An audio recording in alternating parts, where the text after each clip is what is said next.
መጽሐፈ አስቴር ምዕራፍ 6 በዚያም ሌሊት እንቅልፍ ከንጉሱ ሸሸ። የዘመኑንም ታሪክ መጽሐፍ ያመጡ ዘንድ አዘዘ። በንጉሱም ፊት ተነበበ። ደጁንም ከሚጠብቁት ከንጉሱ ጃንደረቦች ሁለቱ ገበታና ታራ እጃቸውን በንጉሱ በአርጤክስስ ላይ ያነሱ ዘንድ እንደፈለጉ መርዶክዮስ እንደነገረው ተጽፎ ተገኘ። ንጉሱም ስለዚህ ነገር ለመርዶክዮስ ምን ክብርና በጎነት ተደረገለት አለ። ንጉሱም የሚያገለግሉ ብላቴኖች ምንም አልተደረገለትም አሉት። ንጉሱም በአዳራሹ ማን አለ አለ። ሐማም ባዘጋጀው ግንድ ላይ መርዶክዮስን ለማሰቀል ለንጉሱ ይናገር ዘንድ ወደ ንጉሱ ቤት ወደ ውጭው አዳራሽ ገብቶ ነበር።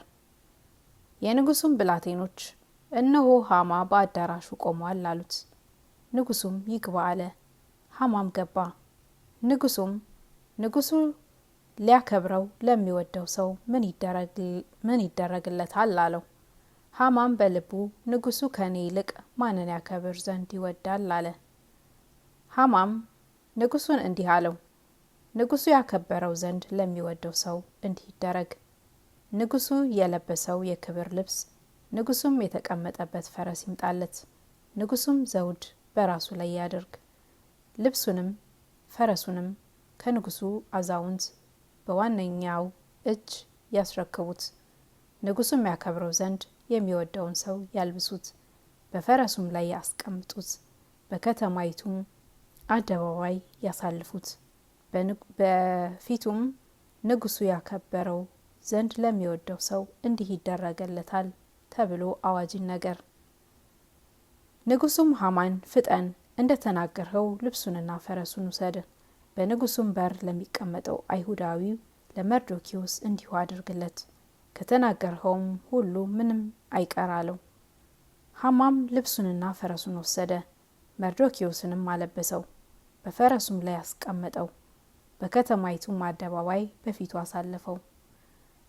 በፊቱም ንጉሱ ያከብረው ዘንድ ለሚወደው ሰው እንዲህ ይደረግለታል ብሎ አዋጅ ነገረ። መርዶክዮስም ወደ ንጉሱ በር ተመለሰ። ሐማ ግን አዝኖና ራሱን ተከናንቦ ቸኩል ወደ ቤቱ ሄደ።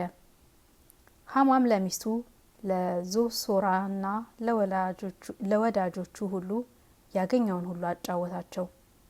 ጥበበኞቹና ሚስቱ ዞሳራም በፊቱ መውደቅ የጀመርክለት መርዶክዮስ ከአይሁድ ወገን የሆነ እንደሆነ በፊቱ ፈጽሞ ትወድቃለህ እንጂ አታሸንፈውም አሉት። እነርሱም ሲናገሩት ሳሉ እነሆ የንጉሱ ጃንደረቦች መጡ። አስቴርም ወዳዘጋጀችው ግብዣ ይመጣ ዘንድ ሐማን አስቸኮሉት።